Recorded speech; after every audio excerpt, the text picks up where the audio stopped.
Hi అండి, welcome to Srinitya channel. ఈరోజు ఇంట్లోనే ఎగ్ ఫ్రైడ్ రైస్ ఎలా చేసుకోవచ్చో చూపిస్తున్నాను. మనం కేవలం ఇంట్లో ఉన్న వాటితోనే ఈ రైస్ చేసుకోవచ్చు. మనకి ఎలాంటి సోయా సాస్ కానీ చిల్లీ సాస్ కానీ అవసరం లేదు. సింపుల్ మెథడ్లో మీకు చేసి చూపిస్తున్నాను. ఇలా ఒకసారి మీరు కూడా ట్రై చేయండి, ఎంతో టేస్టీగా ఉంటుంది. దానికోసం ముందుగా స్టవ్ పైన ఒక చిన్న ప్యాన్ పెట్టుకోవాలి.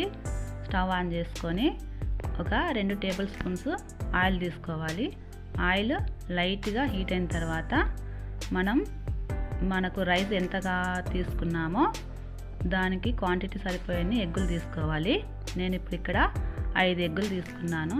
ఇలా మీకు ఎన్ని కావాలంటే అంత రైస్ని బట్టి ఎగ్స్ తీసుకోండి. ఇలా ఎగ్గులు మనం ఇందాక ఆయిల్ తీసుకున్న దాంట్లో వేసేసేయాలి. ఫస్ట్ ఇది ఎంతో టేస్టీగా ఉంటుంది. మనం బయట తింటుంటాం కదా ఎగ్ ఫ్రైడ్ రైస్, అలాంటి టేస్టే మనకి ఇంట్లో వస్తుంది.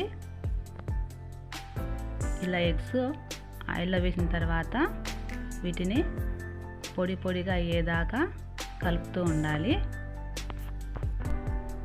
ఇలా పొడి పొడిగా అయిన తర్వాత వీటిని మనం పక్కన ఒక ప్లేట్లో తీసి పక్కన పెట్టుకోవాలి.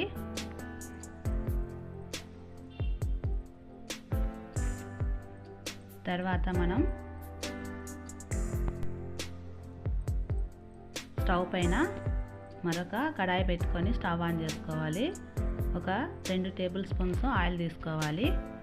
ఆయిల్ హీట్ అయిన తర్వాత మనం ముందుగా కొద్దిగా వెల్లుల్లి అల్లం ముక్కలు ఇలా చిన్నగా కట్ చేసుకొని వేసుకోవాలి.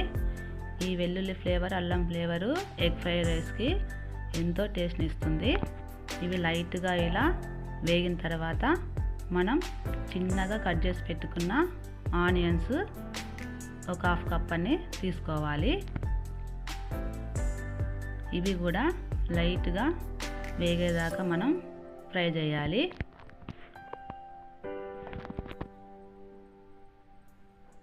తర్వాత కొద్దిగా జీలకర్ర వేసుకోవాలి. ముందు జీలకర్ర వేయకండి, ఫస్ట్ జీలకర్ర వేస్తే మాడిపోతుంది. కాబట్టి ఈ ఎల్లుల్లిపాయలు వేసిన తర్వాత మనం జీలకర్ర వేసుకోవాలి. ఇవన్నీ లైట్గా వేగిన తర్వాత వాటిలో చిన్నగా కట్ చేసుకున్న ఒక 2 పచ్చిమిరపకాయలు తీసుకోవాలి. ఈ పచ్చిమిర్చి కూడా లైట్గా ఆయిల్లో వేగనియాలి. తర్వాత కొద్దిగా కరివేపాకు, ఇది కూడా ఆయిల్లో కాసేపు లైట్గా ఇలా వేగనివ్వాలి.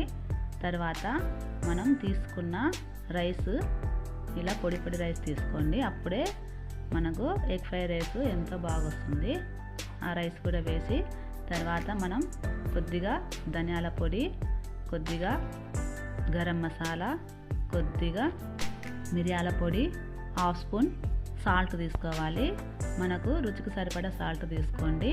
తర్వాత 1/2 స్పూను కారం తీసుకోవాలి. మనం ఆల్రెడీ పచ్చిమిర్చి వేసింటాం కాబట్టి కారం చూసి వేసుకోండి. మీరు స్పైసీగా తినాలనుకుంటే కారం వేసుకోండి, లేదు అనుకుంటే పచ్చిమిర్చితోనే సరిపోతుంది. ఇవన్నీ ఇలా రైస్కి పట్టేలాగా మనం కలపాలి. తర్వాత మనం ముందుగా ఫ్రై చేసి పెట్టుకున్న ఈ ఎగ్గుని కూడా ఆ రైస్లో వేసి బాగా కలుపుకోవాలి. మనం స్టవ్ ఆన్లో ఉన్నప్పుడే ఇవి కలుపుతూ ఉండాలి, అప్పుడే బాగొస్తుంది. ఇలా కలిపిన తర్వాత మనం లాస్ట్గా కొత్తిమీర కలుపుకోవాలి. ఇది ఎంతో టేస్టీగా ఉంటుంది. మనకు పిల్లలకి ఈవినింగ్ స్నాక్స్కైనా లేదా లంచ్ బాక్స్కైనా ఇలా ప్రిపేర్ చేసుకొని మనం తినొచ్చు. ఒకసారి మీరు కూడా ట్రై చేయండి. ఎంతో టేస్టీగా ఉండే ఎగ్ ఫ్రైడ్ రైస్ ఎలా ఉందో మాకు కామెంట్ రూపంలో పెట్టండి. మా వీడియోస్ని లైక్ చేయండి, షేర్ చేయండి, కామెంట్స్ పెట్టండి. మా ఛానల్ని సబ్స్క్రైబ్ చేయండి.